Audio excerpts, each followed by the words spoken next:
Hello and welcome to part 2 of the 3-part series of a custom textile order. You have already seen the journey from sketch to swatch, and now it is time for me to take it from paint to patchwork. In the last video, you saw me flesh out work on 2 runners, and on the agenda for this week are a tablecloth and a lumber cushion.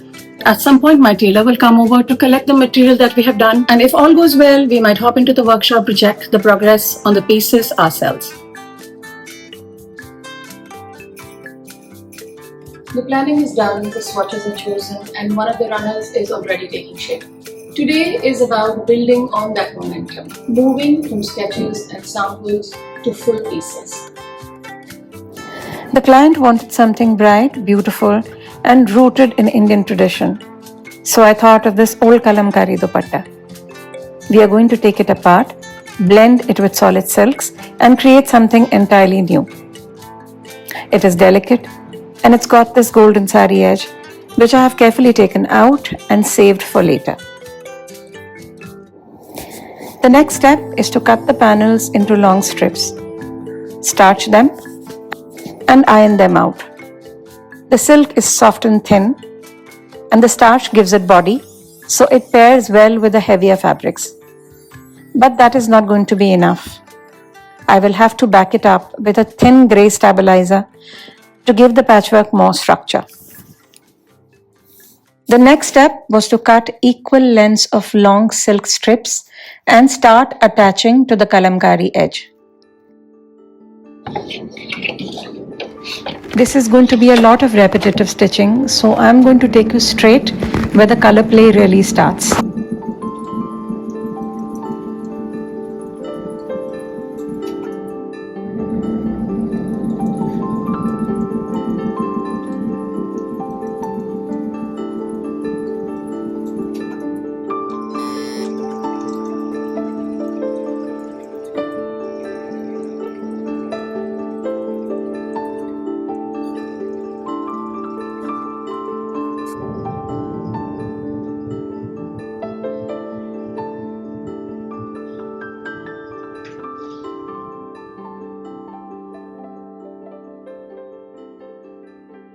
So what you're looking at here is the fully stitched base.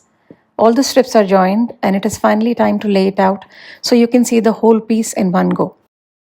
What better way to show you the entire piece than to lay it out on my bed? The piece is nowhere near done. The final size is actually much larger than this. I still need to add 2 contrasting panels on either side.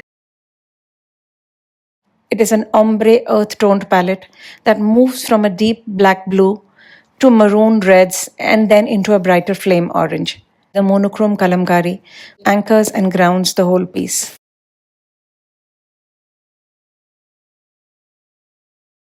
I'm going to start work on the lumber cushion now. If you'd like to see how the tablecloth finally comes together, do remember to come back for the next episode.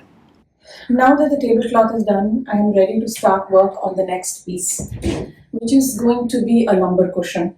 In a previous video, actually, I have shared the entire process of how I finish a typical tribal lumber cushion. I'm going to link that video up here.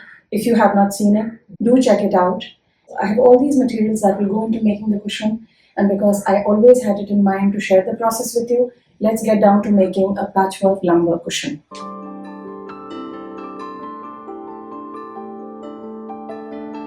All the materials going into the cushions were pre-decided in collaboration with the client. The work starts with me cutting out a backing fabric exactly to the size of the required cushion on which the cushion will be built. Of course, we need to add about an inch or an inch and a half as sewing margin on all sides. The next thing to do is to align this Banjara yoke, the hero or the heroine of the story, exactly to the center of the backing fabric.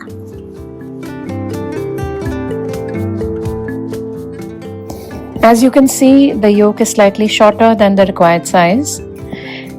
Additionally, there is this gap around the neckline area. We will have to find fabrics to block these spaces. And that is exactly where I start my patchwork. First, by finding a strip of fabric that goes below the yoke and another that goes in the area around the neckline.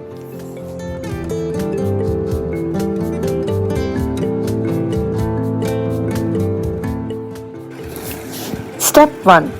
Attach the pink fabric with the large flowers to the bottom edge of the yoke on the machine. Step 2. Pin the yoke onto the fabric backing. Step 3. Pin a bright orange square fabric right beneath the neckline area to block that bit out. Although it's not going to be very visible here, I am going to use an embroidery thread and attach the yoke along with the fabric onto the base using a fine zigzag stitch.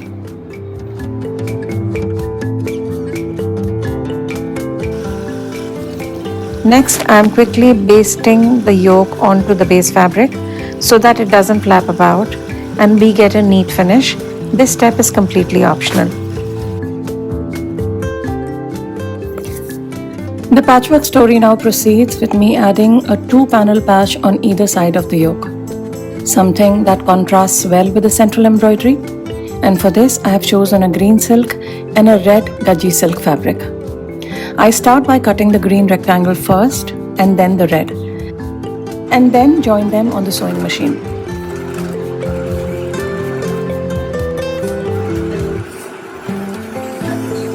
Once stitched, I press the seams open to keep everything flat and neat.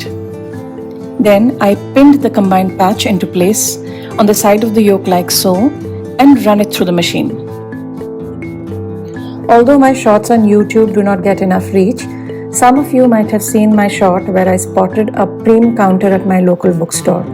I picked up this magnetic pin holder and it has been a total game changer. The magnet grabs all the pins so nothing gets lost or scattered while I work.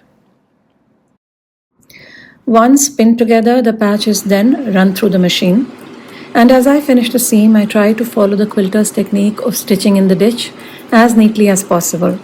This keeps the joinery smooth and clean and ensures the patchwork holds up well with use. A quick ironing ensures a proper finish and the story has already moved forward. Quite a bit actually. And I love how it is starting to look. Next, I'm extending the floral silk panel which adds to the boho charm of the cushion. To cover the joinery between the solid silk and the floral, I'm using a strip of vintage Kota lace, just like we did in the previous cushion. At this point, I think you've got the drift. So now I'm going to speed things up and meet you at the point where I'm handing over all the material to my tailor. My work on all the pieces is now done. The 2 runners, the tablecloth, the lumbar cushion, and a few other things. My tailor Akshay Bhai is here and I am going through all the details with him one more time, explaining the finishes, the measurements and the custom touches we have built in. I will also be sharing the sketches with him, noting exactly where I want the zippers, fasteners and other closures to go. And with that, the half-done pieces are off to the workshop for the final construction. Today is day 3 of Do you remember this from part the 1? is taking place Exactly. So now we are at the 3-day mark. It's been 3 days since I began work on this piece, and funny enough, this is exactly where the previous vlog had started. Time now to head out into the workshop and see what karigari, what magic Akshay Bhai has brought out to the pieces.